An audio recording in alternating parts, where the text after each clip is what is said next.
O direito processual constitucional, enquanto ramo voltado à instrumentalização da Constituição e à garantia da supremacia constitucional dentro da ordem jurídica, desenvolveu mecanismos específicos destinados a assegurar uniformidade interpretativa, estabilidade das decisões judiciais e racionalização da atividade jurisdicional, especialmente em sistemas jurídicos marcados pela multiplicidade de demandas repetitivas e pela intensa judicialização de conflitos constitucionais.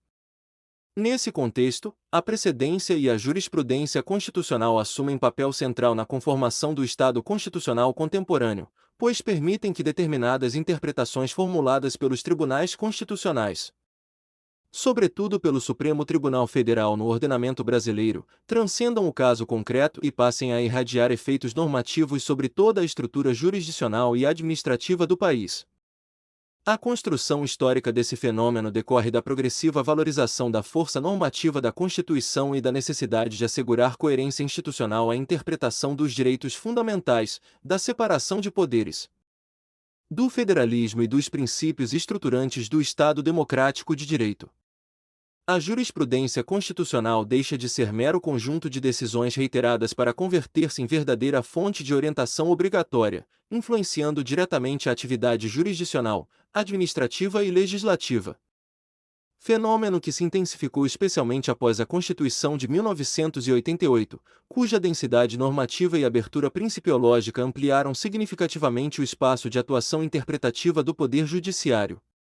O fortalecimento dos precedentes constitucionais relaciona-se também ao crescimento da litigiosidade de massa. A expansão do acesso à justiça e a necessidade de evitar decisões contraditórias capazes de comprometer a segurança jurídica e a igualdade perante a lei.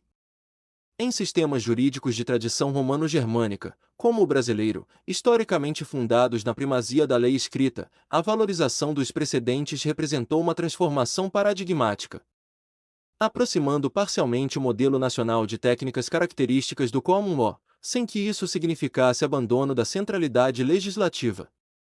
A jurisprudência constitucional passou, assim, a desempenhar função integrativa, uniformizadora e estabilizadora do sistema jurídico, sobretudo quando emanada da Corte responsável pela guarda da Constituição. A compreensão contemporânea do precedente constitucional não pode ser reduzida à mera repetição mecânica de julgados anteriores, pois envolve a identificação da ratio decidendi, isto é, da razão determinante da decisão. Elemento que possui aptidão para orientar a solução de casos futuros semelhantes. Diferencia-se, portanto, dos obter dicta, que consistem em observações laterais ou argumentações acessórias desprovidas de força vinculante.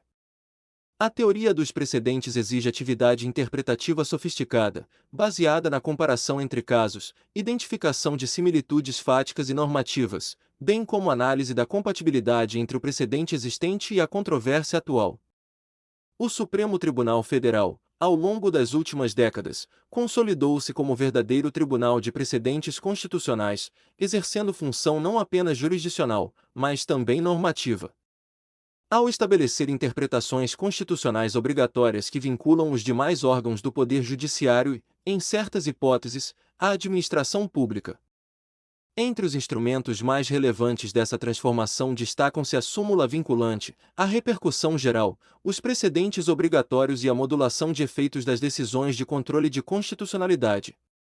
A súmula vinculante constitui mecanismo introduzido pela Emenda Constitucional nº 45 de 2004, conhecida como Reforma do Judiciário, representando importante inovação no sistema constitucional brasileiro. Prevista no artigo 103-A da Constituição Federal, a súmula vinculante permite ao Supremo Tribunal Federal, mediante decisão de 2/3 de seus membros e após reiteradas decisões sobre matéria constitucional, aprovar enunciado que, a partir de sua publicação, possui efeito vinculante em relação aos demais órgãos do Poder Judiciário e à administração pública direta e indireta nas esferas federal, estadual e municipal. Seu objetivo fundamental consiste em evitar multiplicação de processos envolvendo controvérsias idênticas e impedir decisões contraditórias acerca de questões constitucionais já pacificadas pela Corte Suprema. A criação desse instituto relaciona-se diretamente à necessidade de conferir maior eficiência ao sistema judicial, reduzindo litigiosidade repetitiva e fortalecendo a uniformidade interpretativa. A súmula vinculante diferencia-se das antigas súmulas persuasivas, que possuíam apenas força argumentativa, sem caráter obrigatório. Com a força vinculante, o descumprimento do entendimento consolidado pelo Supremo Tribunal Federal pode ensejar reclamação constitucional. Instrumento processual destinado a preservar a autoridade das decisões da Corte e garantir observância de sua competência. A reclamação tornou-se, portanto, importante mecanismo de tutela da eficácia vinculante das decisões constitucionais.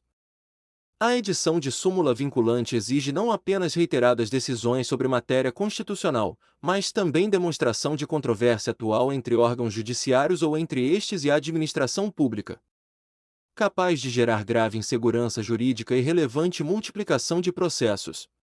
Assim, a Constituição condiciona sua utilização à existência de efetiva necessidade de uniformização. A doutrina discute amplamente os impactos democráticos e institucionais da súmula vinculante. Há quem sustente que o Instituto fortalece excessivamente o poder normativo do Supremo Tribunal Federal, aproximando-o de função legislativa e reduzindo o espaço deliberativo dos demais magistrados. Outros autores defendem que a súmula vinculante representa instrumento legítimo de racionalização do sistema judicial, indispensável à concretização dos princípios da segurança jurídica, isonomia e duração razoável do processo. O debate revela a tensão permanente entre estabilidade decisória e independência judicial. A repercussão geral, por sua vez, constitui requisito de admissibilidade do recurso extraordinário introduzido também pela Emenda Constitucional nº 45 de 2004. Prevista no artigo 102, 3 graus, da Constituição Federal, a repercussão geral busca restringir o acesso ao Supremo Tribunal Federal às questões constitucionais dotadas de relevância econômica, política, social ou jurídica que transcendam os interesses subjetivos das partes envolvidas na causa. Trata-se de mecanismo destinado a selecionar os recursos extraordinários que efetivamente merecem apreciação pela Corte Suprema. Diante do elevado volume processual que historicamente comprometeu sua capacidade de atuação como Tribunal Constitucional. Antes da repercussão geral, o Supremo Tribunal Federal encontrava-se sobrecarregado por milhares de recursos envolvendo questões repetitivas e muitas vezes destituídas de relevância institucional. Com a nova sistemática, a Corte passou a exercer função seletiva semelhante ao Writ of Certiorari da Suprema Corte norte-americana, embora em moldes próprios do constitucionalismo brasileiro. A demonstração da repercussão geral é ônus do recorrente, que deve evidenciar a relevância da questão constitucional discutida. Uma vez reconhecida a repercussão geral pelo Supremo Tribunal Federal, os demais processos que tratam da mesma controvérsia podem ser suspensos nas instâncias inferiores até julgamento definitivo do leading case. Após a fixação da tese jurídica pela Corte Suprema, os tribunais e juízos inferiores devem aplicar o entendimento consolidado aos casos semelhantes. Esse modelo contribui significativamente para a uniformização da jurisprudência constitucional e para a redução da litigiosidade repetitiva. A repercussão geral possui importante dimensão objetiva, pois desloca o foco do recurso extraordinário do interesse meramente individual das partes para a relevância constitucional da matéria debatida. O Supremo Tribunal Federal deixa de atuar apenas como instância recursal e fortalece sua função de corte constitucional responsável pela definição de teses jurídicas fundamentais para o ordenamento.